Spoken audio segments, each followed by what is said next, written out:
Olá pessoal, estamos aqui para mais um programa, nosso podcast Mais que 10 Minutos. Eu sou o professor Val. Eu sou o professor André, estamos aí então continuando a saga, né, da prova da URGS. Temos aí duas novas convidadas que estão no programa pela primeira vez. Isso, a professora Vera de Química e a professora Chay, carinhosamente Chay, a gente chama de Chay, professora de espanhol. E hoje nós vamos falar um pouco de Química, de Espanhol, da prova de língua portuguesa, literatura, redação. Dá só aquele gostinho de quero mais, porque vocês serão novidades antes do vestibular da URGS, tá? Então, só para a gente começar, que a Vera é da minha área, né? Fazemos parte da ciência da natureza.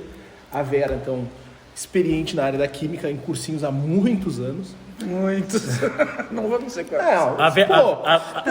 A Vera simplesmente, para quem não sabe, a Vera deu aula pro Albert Einstein. Sim. Então, ele e Linus, os dois foram meus alunos. Linus Paulo e... Foram professores da Vera. Mendeleev, todos fizeram parte. Não vamos tão longe, né? Daqui a pouco a gente está no Lavoisier. Não conheci Lavoisier pessoalmente, né? Mas acho que a Vera sabe, né, tão bem na nossa área, que são duas provas de física e de química que as médias são baixas na URGS. E historicamente sempre foram. Sempre foram, não varia há muitos anos isso, né? A prova de química nós ficamos em torno de 8 questões de média, né? Das 25. Então, se 8 é a média... Se bem, né, que agora tem a novidade, né, Vera? A Vera fala disso, que agora o número de questões não são mais 25, agora são 15. São 15, né? 15 questões. Então, mas a média não vai mudar muito, uma diferença vai continuar sendo... Não, vai continuar mais ou menos a mesma coisa, claro. Com 10 questões a menos, né? A gente tem ideia de que em cada segmento da química vai diminuir em torno de 3 questões, em uma 4. Por quê? Porque a gente tem a química geral, né, a físico-química e a orgânica. E a URGS pega esses 3 assuntos bem... é bem nítido na prova de química. Começa com geral, no meio da prova orgânica e no final da prova físico-química. Isso aí é clássico, a última questão é pilhas e eletrólises, né? A gente já sabe, posso dizer para vocês, antes era de 25 é pilhas e eletrólises, agora eu vou passar para 15, né? Me diz uma coisa, Vera, a questão do grau de dificuldade, qual é aquele conteúdo que é certo que vai estar na prova e que é o grande temor dos alunos? Não os alunos do INED, porque os alunos do INED, como nós temos o nosso dinossauro aqui, nossa Mulher Maravilha aqui da Química. Hoje é só elogios, hein? Elogio. Então a Vera preparou muito bem nossos alunos. O Colégio INED tem esse diferencial, porque o ensino médio, desde o primeiro ano, a gente prepara para, não só para a vida, mas preparamos também para os concursos vestibulares, Enem e afins. E a Vera é o nosso dinossauro. Então, Vera, qual é o conteúdo? Eu chamo de dinossauro de novo. Qual é o conteúdo, Vera, que tu acha que que eles têm um pânico e que é certo que vai estar na prova? Estequiometria, né, gente? Todo aluno de estequiometria química... é aquilo que os médicos usam ou não? Estequiometria que o médico usa. Não é aquilo que... A estéquio, que é o pânico de todo mundo, na verdade, é a base de toda a química, né? Os nossos colegas de física normalmente dizem assim, para saber química basta saber a regra de 3. E, na verdade, eles não estão muito enganados, porque a química ela funciona por proporção. A matéria, ela se transforma por proporção. E regra de 3 é o quê? Proporção. Então, eu preciso, se eu sabendo, né, regra de 3, eu estou sabendo estequiometria, com certeza. O problema que eu vejo é o enunciado, né? O pessoal, ele se enrola, eu não estou entendendo o que está perguntando, né? Então, a gente sempre... pegar as questões de estequiometria, porque elas vão aparecer em cinética, em equilíbrio, porque é a base de toda a química. A química estuda a transformação da matéria. Então, eu tenho que saber estequiometria. E é o bicho-papão. Normalmente, é a questão mais errada, né? Certo. É a questão de estequiometria. Só que ela vai aparecer lá na orgânica também. Ela vai aparecer lá em termoquímica, que todo mundo gosta. Termoquímica é uma matéria legal, porque eu vou bem, né? Mas ela vai aparecer de uma forma disfarçada. Então, se eu estou com problemas ali na química, aonde que eu tenho que reforçar e estudar? Na estequiometria. E o pessoal do terceiro ano, o que acontece sempre na prova de química? 20%, 25% são questões de orgânica, né, da prova. Então, vocês estão com a matéria fresquinha na cabeça. Então já tem, se eu acertar as questões de orgânica, eu já tenho 25% da prova, né? Tá, Verinha, então assim, nós recebemos milhares e milhares de perguntas, tá? Novamente é um fã assíduo no nosso canal. Maurício. É o Maurício. Porra, Maurício Vaz fez uma nova importante pergunta. O Maurício Vaz está perguntando, Vera, se saber a fórmula da glicose C6H12O6 faz diferença para a prova da URGS. Ajuda em alguma coisa, Vera? Lamentavelmente, eu vou ter que dizer que muito pouco. Porque, na verdade, o pessoal da química, né, a gente nem fala bioquímica, a gente fala química biológica. Porque para nós não interessa o funcionamento do organismo, né? Para nós interessa a fórmula química, a função a qual ela pertence. Então, a glicose, na verdade, ela é uma função mista, né? Ela é um poliálcool-aldeído, que ela é isômera de função das cetoses, né? Na verdade, quando a gente fala frutose, ela é uma cetose, ela é um poliálcool cetona.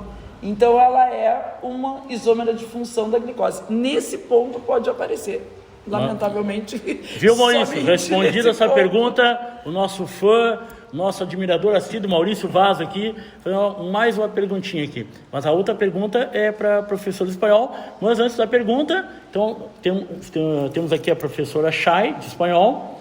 E Chay, em relação à prova da URGS, assim, na prova de espanhol, a gente sabe que 25 diminuiu para 15, então é uma novidade para todo mundo. Depois eu vou falar um pouquinho da prova de literatura.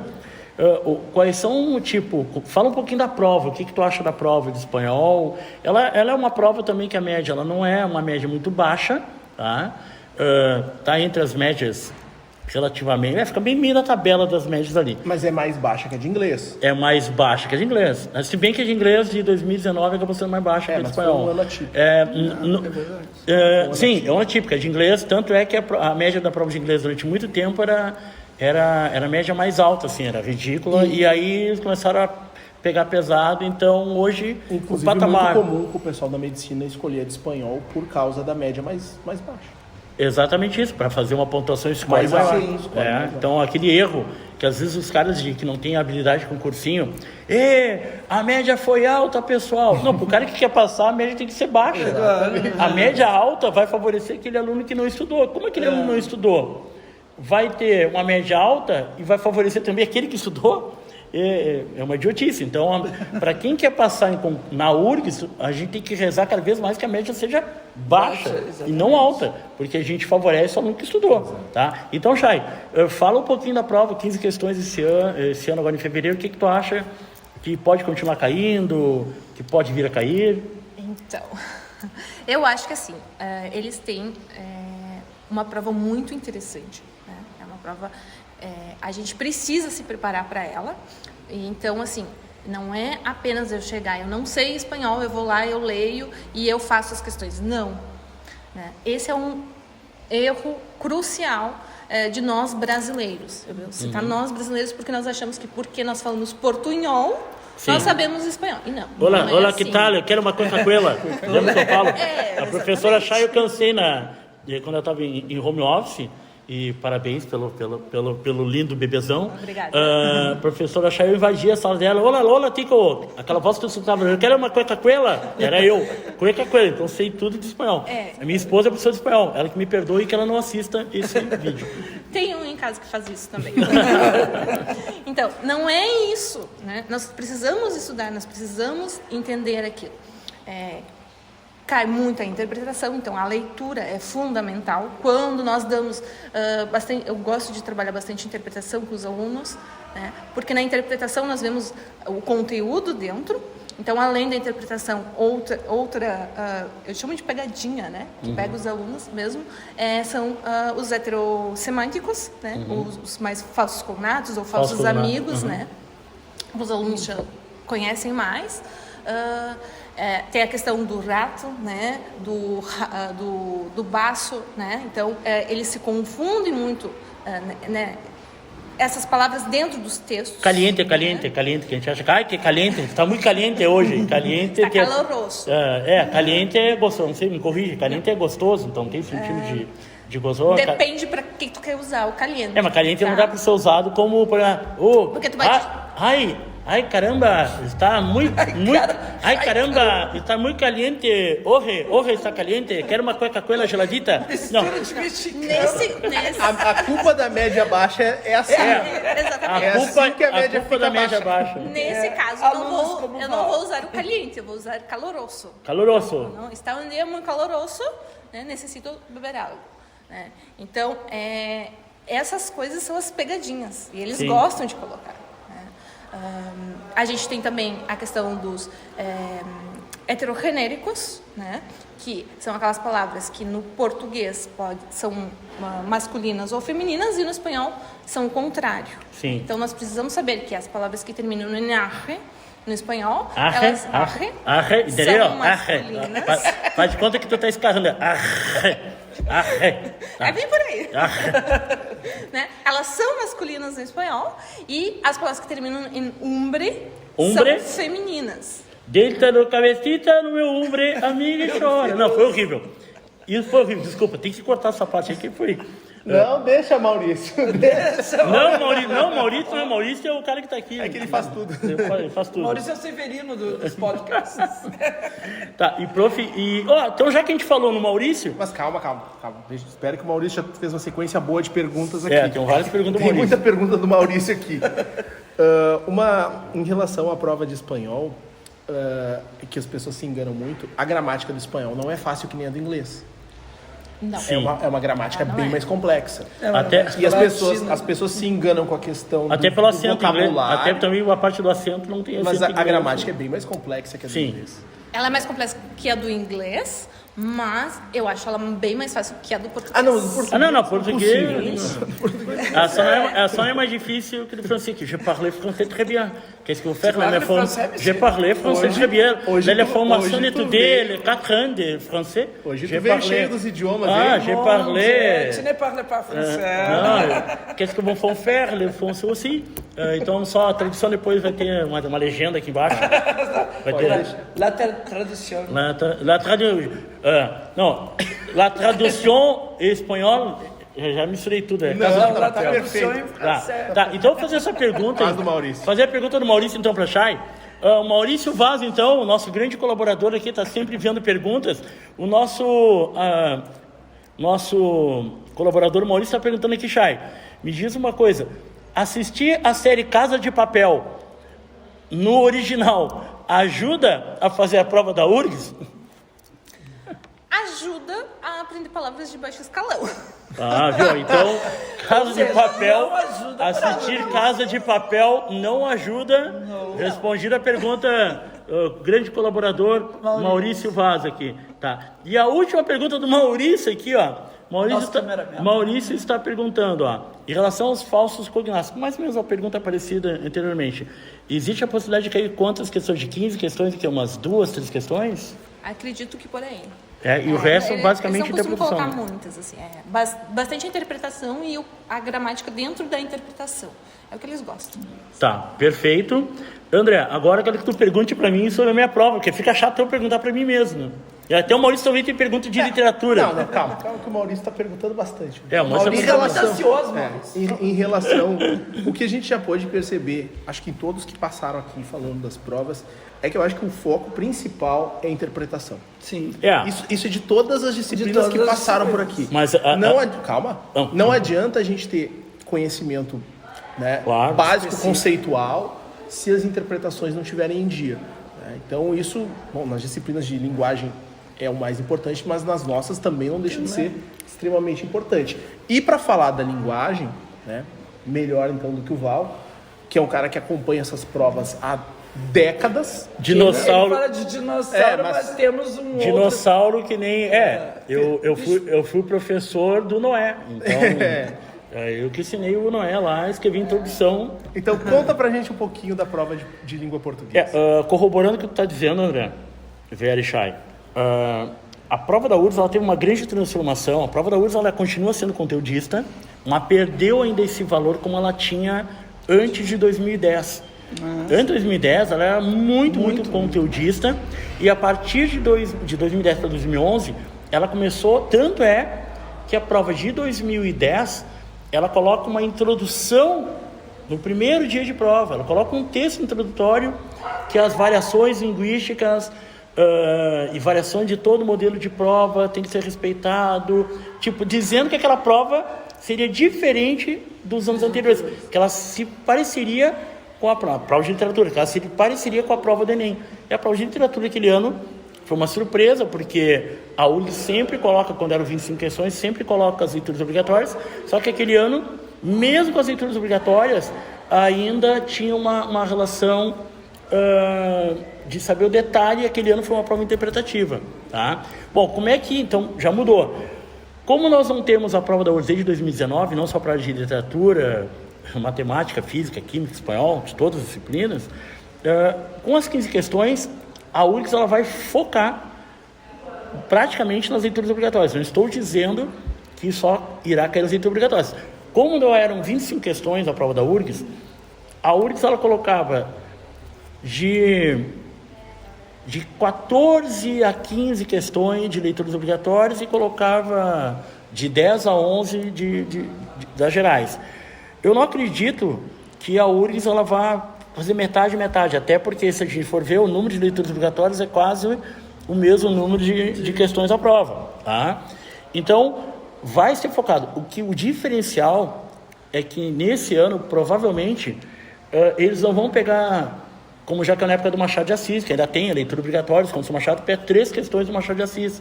Tá? Até pode, mas eles não vão pegar um conto por questão, eles vão pegar, provavelmente, dar um exemplo, uma questão de VOF, 5 alternativas e cada alternativa um conto, por exemplo, entendeu?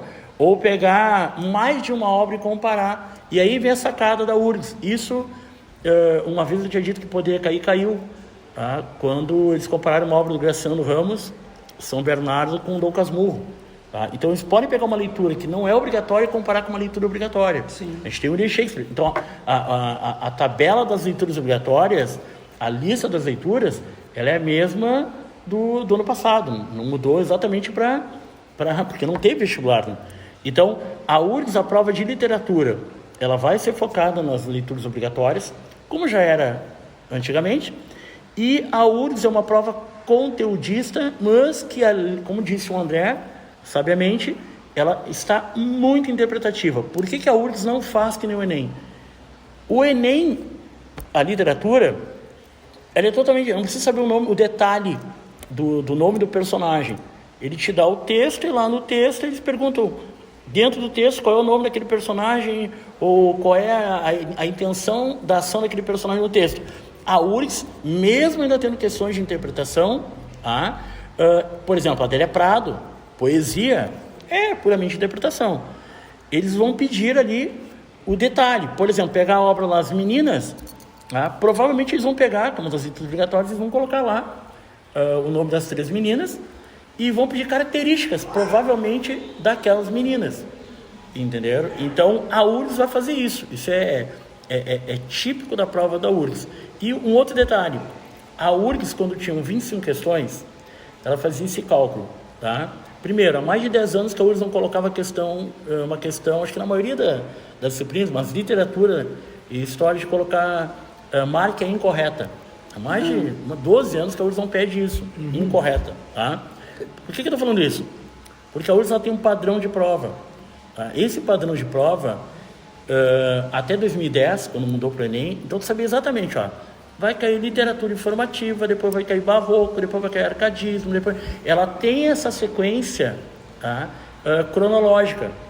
Já aconteceu também, de uma vez, a URGS cobrar o Alto da Barca do Inferno, tá? do Gil Vicente, com o Alto da Compadecida do Ariano Suassuna, a primeira questão da prova.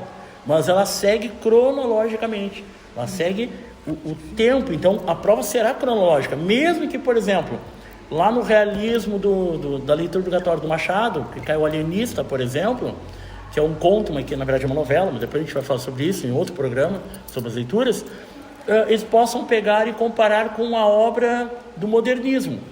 Mas aquela questão em si é do Machado, que trouxe um convidado para aquele enumerado ali. Tá? Então a prova de literatura, antigamente com 25 questões, eu sempre falo, 10 fáceis, 10 médias, 5 difíceis. Tá? Provavelmente a gente tenha isso, 6 fáceis, 6 médias e 3 difíceis. E a URGS, ela é uma piada que a gente faz no meio dos cursinhos, que a URGS às vezes é tão sem noção, que ela coloca uma questão que nunca ninguém imaginou que pudesse cair na prova, tá? E que é aquilo que é imaginável, e que o cara só acerta porque chutou, tá? Porque... E normalmente a URGS, ela, pela soberba, gente, eu adoro os professores da URGS, estudei também na URGS, então, mas existia aquela soberba de, eu sou doutor, pós-doutor, eu não preciso reler aquele livro porque eu sou pós-doutor, eu estudei na França, eu estudei na Alemanha. Gente, a memória, cada vez que mesmo já lendo, eu já li de novo as leituras obrigatórias, mesmo já tendo lido tudo na minha vida. Porque tu esquece um detalhezinho, que nem ver um filme, uma série, entenderam? Então, aconteceu isso, não vou citar o nome da pessoa, mas uma pessoa fez uma questão na banca da URGS, em que no ano passado, no último vestibular, no ano retrasado, em que era análise de um disco, das letras, e ela cobrou, como resposta correta, uma música que não estava no disco. Do Elise Tom, então tinha que ser anulada, que não foi anulada. Por quê? Porque naquela soberba a pessoa devia ter uma coletânea em casa, e achou que estava lá, entenderam? Então aqui um pouco da prova de literatura, falaremos em outros programas, nós falaremos de outras disciplinas, até pelo tempo. Então a última perguntinha do pode falar? Eu acho que antes do Maurício fechar, uma coisa que a gente não comentou na outra prova, né? Essa vai ser a primeira vez que a gente vai ter 2 dias apenas. Sim. 5 horas e meia. Só que são 15 questões. Mas reduziu 10. Só que o tempo foi praticamente reduzido na metade. Sim. Só que reduziu só 10 questões. Sim. Será que vai ser fácil de lidar com esse tempo? Porque proporcionalmente a gente tem mais questões para menos tempo. Tá, mas tu diz que o tempo de duração na prova? De duração na prova. Sim, porque de 3 dias passaram para 2 dias. A gente teve um encurtamento de tempo, mas a proporção de questões nem a tanto. A proporção de novo, a estequiometria. Claro. Então, esse é um ano que as pessoas vão ter que aprender a lidar com o tempo de uma forma... Mas se fizer a conta, eu estava vendo isso num cursinho que eu trabalho, e eles fizeram a conta do tempo é a mesma. Eles fizeram a conta, eu também tinha essa dúvida, e vai dar uma média de 2 minutos e meio por questão, não vai mudar muita coisa. Claro, vai ser um facilitador pelo cansaço, tu vai ficar menos cansado, mas, por outro lado, tu vai ter que estar mais focado ali, porque tu não vai poder perder tanto tempo. Sim. Tá? Então, posso ler a pergunta do o nosso grande colaborador, Maurício Vaz. O colaborador Maurício Vaz está perguntando se ler A Turma da Mônica, do Maurício de Souza, ajuda a passar na prova de literatura da URGS. Não, infelizmente, no Enem já caiu várias charges do Maurício de Souza. Mafalda, né? Mafalda. A URGS não tem a tradição de cai na prova de língua portuguesa, que eu falarei no nosso próximo programa. Mas a de literatura, principalmente agora focado em 15 questões, em diminuição das questões, vai ser focada basicamente nas leituras obrigatórias, tá? Obrigado pela pergunta, Maurício Vaz, sempre muito competente nas suas colocações, participativo. Então, galerinha, nos despedimos. Mais uma vez, agradeço a presença da professora Vera de Química, da professora Chay de Espanhol e do meu grande parceiro âncora aqui, André, bate aí, soquinho, tá? Galera, beijão pra vocês. Valeu, pessoal.